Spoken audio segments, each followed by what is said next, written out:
जब एक इंसान इस दुनिया में आता है तो उसके पास कुछ नहीं होता, न कोई संपत्ति, न कोई नाम, न कोई पहचान। सिर्फ एक सांस होती है जो धीरे से चलती है और माँ की गोद में उसकी पहली मुस्कान बनती है। पर समय के साथ ये सांसें तेज हो जाती हैं।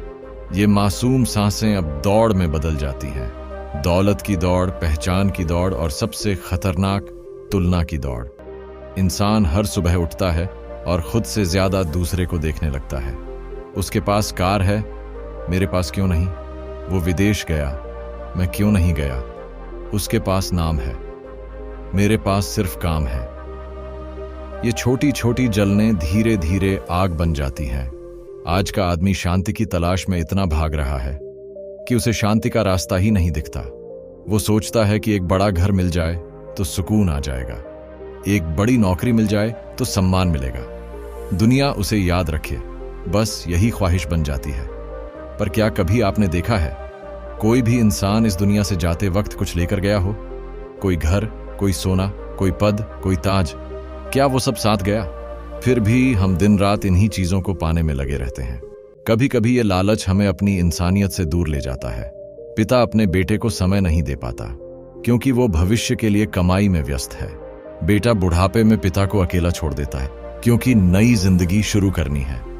और धीरे धीरे हम एक दूसरे से नहीं, सिर्फ जरूरतों से जुड़ते हैं। इंसान ये भूल जाता है कि असली अमीरी जेब की नहीं, दिल की होती है। जो चीजें सच में खुशी देती हैं वो मुफ्त होती हैं। माँ की हंसी, दोस्त की पीठ थपथपाना, बरसात में भीगना, किसी अनजान की मदद करना। पर हमने उन चीजों को समय की बर्बादी कह दिया है। हमने जीवन को इतने हिस्सों में बांट दिया है कि जीने के लिए वक्त ही नहीं बचा। दुख की बात यह नहीं कि इंसान मरता है, दुख की बात यह है कि वह कभी जीता ही नहीं। वो अपने बचपन को कुर्बान करता है अच्छे भविष्य के लिए, जवानी में मेहनत करता है बुढ़ापे की सुरक्षा के लिए। और जब बुढ़ापा आता है तो सोचता है काश थोड़ी जिंदगी जी ली होती। वो चीजें इकट्ठा करता है जो उसके जाने के बाद किसी और की हो जाती है। वो रिश्ते बनाता है जिन्हें निभाने का वक्त ही नहीं निकालता। और सबसे ज्यादा दुख की बात यह है कि उसे लगता है ये सब जरूरी है। इंसान एक भ्रम में जी रहा है, भ्रम की मैं जितना जमा करूंगा उतना मजबूत बन जाऊंगा। जबकि सच ये है जितना ज्यादा जमा करेगा उतना ही कमजोर होता जाएगा। क्योंकि हर जमा की गई चीज एक बोझ बन जाती है, हर लालच एक डर बन जाती है, हर इच्छा एक अधूरापन बन जाती है। हमने अपने मन के भीतर एक तहखाना बना लिया है जहां हम अपने सपनों, अपने डर और अपने पछतावों को बंद करके रख देते हैं। पर वो तहखाना कभी खाली नहीं होता। वो हमें हर रात सोने नहीं देता। हर सुबह उठते ही कोई आवाज कहती है तू अभी अधूरा है, अभी और चाहिए। कभी कभी ये आवाज इतनी तेज हो जाती है कि इंसान खुद से भागने लगता है। उसे शराब में शांति दिखती है, शॉपिंग में सुकून लगता है, रिश्तों में डील नजर आती है और धीरे धीरे वो अपने होने का मकसद भूल जाता है। क्या आपने कभी खुद से पूछा है मैं क्या लेकर आया था, मैं क्या लेकर जाऊंगा? ये सवाल ही काफी है पूरे जीवन की दिशा बदलने के लिए। और यहीं से शुरू होती है वो कहानी जो हर इंसान को एक बार जरूर सुननी चाहिए। एक राजा की कहानी जो सारा जीवन जीतता रहा लेकिन अंत में खुद से हार गया। नमस्कार दोस्तों, स्वागत है आपका ज्ञान जंक्शन पर, जहां हर दिन मिलता है ज्ञान, प्रेरणा और जिंदगी बदलने वाले आइडियाज। अगर आपको इस तरह की कहानियां अच्छी लगती हैं तो वीडियो को लाइक जरूर करें, इसे अपने दोस्तों के साथ शेयर करें और चैनल को सब्सक्राइब करना ना भूलें, क्योंकि हो सकता है अगला विचार आपकी जिंदगी को पूरी तरह बदल दे।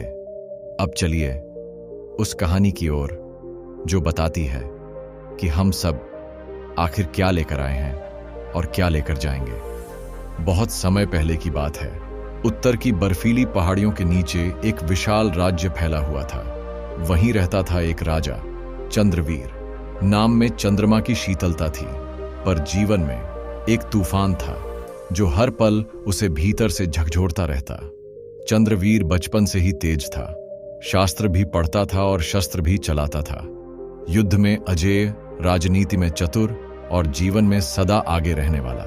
उसके पिता ने उसे बचपन से यही सिखाया था, राजा वो होता है जो सब कुछ जीत सके, समय को भी और मृत्यु को भी।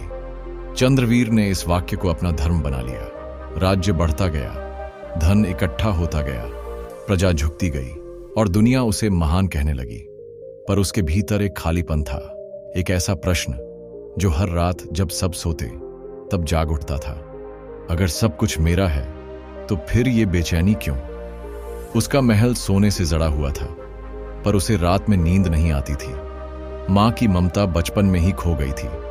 राज्य की जिम्मेदारी इतनी भारी थी कि वह कभी बच्चा बन ही नहीं पाया। वह सोने की तलवारों और रेशमी वस्त्रों के बीच एक अकेला इंसान बन गया था। एक दिन एक विचित्र सपना देखा उसने देखा कि वह मर चुका है और उसकी आत्मा महल के बाहर खड़ी है। लोग उसके बारे में बात कर रहे हैं। बहुत बड़ा सम्राट था, उसने सैकड़ों किले जीते, पर क्या वह खुश था? यह सवाल जैसे उसके सीने में छुरा बनकर उतर गया। अगले दिन उसने सभी दरबारियों को बुलाया। उसका चेहरा सामान्य नहीं था, आंखें गहरी और सवालों से भरी हुई थीं। मुझे बताओ, वह बोला, कोई ऐसी चीज जो मृत्यु से नहीं जाती, कोई ऐसी चीज जो सच्ची हो, स्थायी हो। दरबारी चुप, किसी के पास जवाब नहीं था। फिर वह सीधे नगर के मंदिर की ओर गया। वहां एक वृद्ध सन्यासी ध्यान कर रहे थे। सांवला शरीर, झुर्रियों से भरा चेहरा, पर चेहरा शांत था, जैसे दुनिया की हर बेचैनी उस चेहरे से दूर हो। राजा उनके चरणों में बैठ गया। मुझे शांति चाहिए। मैंने राज्य जीत लिए, पर अपने भीतर हार गया हूं। सन्यासी ने आंखें खोली, धीरे से बोले, जिसने खुद को कभी पाया ही नहीं, वह जीतता क्या है और हारता क्या है? राजा ठिठक गया। शब्द साधारण थे, पर असर बिजली जैसा। वह वहीं बैठा रहा, घंटों। शब्दों की कोई जरूरत नहीं थी। अगले दिन उसने महल छोड़ दिया। कुछ दिनों तक वह राज्य से दूर रहा, सिर्फ उस सन्यासी के साथ, जंगलों में, पहाड़ियों में, नदियों के किनारे। राजा अब जूते नहीं पहनता था, नंगे पांव चलता, मिट्टी को छूता, धूल में बैठकर बच्चों के साथ बात करता। पहली बार वह खुद को सुन पा रहा था। और फिर एक दिन वह सन्यासी उसे एक पुराने महल के खंडहर में ले गए। वहां कुछ लिखा था। ये महल राजा ईश्वर दत्त ने बनवाया था। अमृता की खोज में वह इतना डूब गया कि मरते वक्त उसके पास केवल एक पत्र था, जिस पर लिखा था, मैं कुछ भी साथ नहीं ले जा सका। राजा चंद्रवीर फूट फूट कर रोने लगा। उस दिन पहली बार वह अपने भीतर झांक पाया। राजा चंद्रवीर, जो कभी अपने ऐश्वर्य को अपनी पहचान समझता था, अब एक साधु के साथ जंगलों में भटक रहा था, शांत, मौन और भीतर कुछ तलाशता हुआ। हर सुबह वह नदी के किनारे बैठता, पत्तों की सरसराहट सुनता और खुद से वही पुराना सवाल करता, क्या मैं कभी खुद को जान पाया हूं? जिस व्यक्ति ने पूरी दुनिया को जीता था, अब वो खुद के भीतर की हार को समझ रहा था। कुछ दिनों में उसकी आंखें बदल गई थीं। उनमें अब डर नहीं था, ना ही कोई दावा, बस एक जिज्ञासा थी कि जीवन क्या है। एक दिन सन्यासी उसे एक वृद्ध आश्रम में ले गए। वहां पर रोगी, वृद्ध और अंतिम सांसें गिनते हुए लोग थे। कहीं कोई कराह रहा था, कहीं कोई शांत होकर बैठा था। राजा वहां कुछ देर बैठा रहा और तब उसे जीवन की सबसे बड़ी बात समझ आई। हम सब अंत में एक जैसे हो जाते हैं, चाहे राजा हो या रंक। सबका शरीर टूटता है, सबकी सांस रुकती है और सबकी पहचान मिट जाती है। उस रात राजा बहुत देर तक नहीं सो पाया। उसने देखा उसका पूरा जीवन जैसे किसी और की कहानी हो, जैसे वो सब कुछ जो उसने सालों से सहेजा था अब रेत की तरह फिसल रहा था। वह चुपचाप उठा, आश्रम के पीछे गया और एक छोटे से पत्थर पर बैठ गया। उसने पहली बार प्रार्थना की, ना किसी ईश्वर से, ना किसी देवी देवता से, बल्कि खुद से। उसने कहा, हे चंद्रवीर, तू इतना भागा, इतना लड़ा, इतना कमाया, पर क्या तू एक बार भी रुका? एक बार भी बैठकर यह सोचा कि तू कौन है? उस रात राजा की आंखों से आंसू बहे, जो सत्ता नहीं बहा सकी, जो युद्ध नहीं निकाल पाए, जो सोना भी नहीं पिघला सका। आंसू जो आत्मा को हल्का कर देते हैं।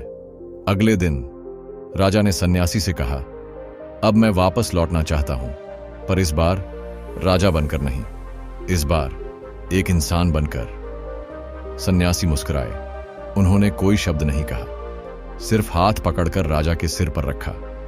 चंद्रवीर लौट आया, पर सब कुछ बदल चुका था। प्रजा उसे देखकर पहले चौंकी। उसकी दाढ़ी बढ़ चुकी थी, वस्त्र साधारण थे, पर आंखें वो अब वैसी नहीं थीं। अब उनमें अहम नहीं था, बल्कि सत्य का प्रकाश था। उसने दरबार बुलाया, और वहां जहां पहले वो शक्ति का प्रदर्शन करता था, इस बार वो मौन खड़ा था। धीरे धीरे उसने कहना शुरू किया, मेरे पास सब कुछ था, पर मैं सबसे गरीब था, क्योंकि मेरे पास खुद की पहचान नहीं थी। मैंने राज्य चलाया, पर आत्मा को कभी नहीं सुना। मैंने किले बनाए, पर भीतर एक कमजोर किला गिरता रहा। आज मैं राजा नहीं हूं, आज मैं सिर्फ एक शिष्य हूं, इस जीवन का, इस मृत्यु का, इस सच्चाई का। प्रजा चुप थी, कुछ रो पड़े, कुछ देर बाद तालियां बजी, पर वो तालियां उस सत्ता के लिए नहीं थीं, वो तालियां उस सत्य के लिए थीं। चंद्रवीर ने राज्य अपने पुत्र को सौंपा और खुद एक छोटे से कुटिया में रहने लगा, जहां वो बच्चों को शिक्षा देता, गरीबों को भोजन बांटता और सबसे बड़ी बात, लोगों को सिखाता कैसे हल्के होकर जिया जाए। एक बार एक व्यापारी उससे मिलने आया। कहा, महाराज, मैंने बहुत धन कमाया है, पर भीतर सुकून नहीं है। आपने कैसे पाया? चंद्रवीर ने मुस्कुराकर कहा, जो जोड़ता है वो बोझ देता है, जो छोड़ता है वही उड़ता है। मैंने कुछ नहीं पाया बेटा, मैंने सिर्फ खोना सीखा है। हर भ्रम, हर डर, हर लालच, और जब सब कुछ छूट गया तो जो बचा वही मैं हूं। व्यापारी का सिर झुक गया। वह दिन धीरे धीरे इतिहास बन गया। राजा चंद्रवीर अब किसी ग्रंथ में विजेता नहीं कहा जाता था। उसे अब लोग कहते थे, जिसने मृत्यु से पहले जीना सीख लिया। वर्ष बीतते गए। राजा चंद्रवीर अब किसी तख्त पर नहीं बैठता था। उसकी जगह अब एक बांस की छोटी सी चौकी थी, जहां वो ध्यान करता, मौन में बैठता और आने जाने वालों को सुनता, बस सुनता। उसके पास अब सत्ता नहीं थी, सेना नहीं थी, कोई ताज नहीं था, पर उसके पास कुछ ऐसा था जो दुनिया के सबसे अमीर व्यक्ति के पास भी नहीं था, भीतर की शांति।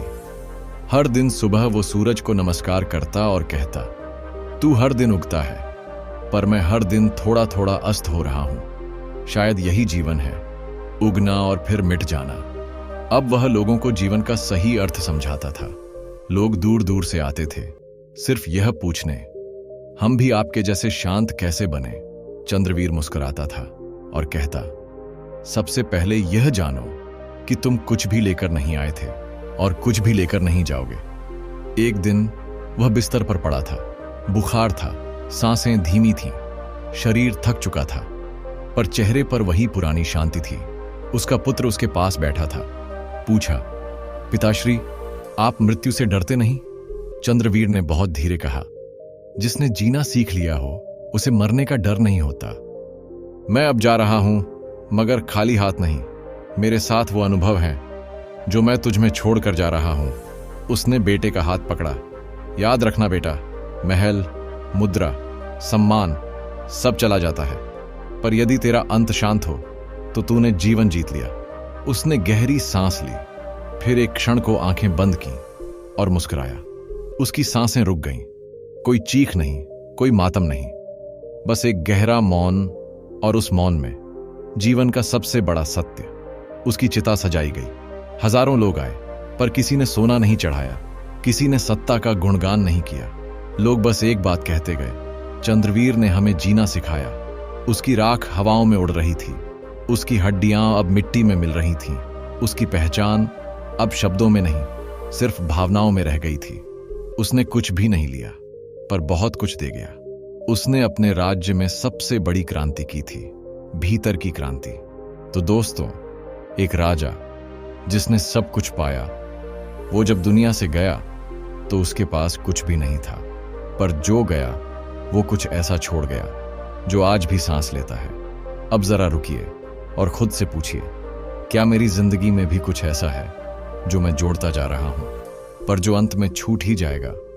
कितनी बार हम दिन भर मेहनत करते हैं, कभी पैसा कमाने के लिए, कभी नाम कमाने के लिए, कभी दूसरों से आगे निकलने के लिए, पर क्या कभी बैठकर चुपचाप अकेले में खुद से पूछा है, मैं क्यों भाग रहा हूं?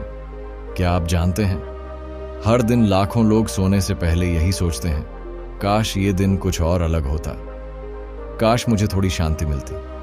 शायद आप भी सोचते हैं, लेकिन उस शांति की तलाश में हम जाते हैं मोबाइल की स्क्रीन पर, सोशल मीडिया की लाइक्स में, या फिर किसी और की तारीफों में।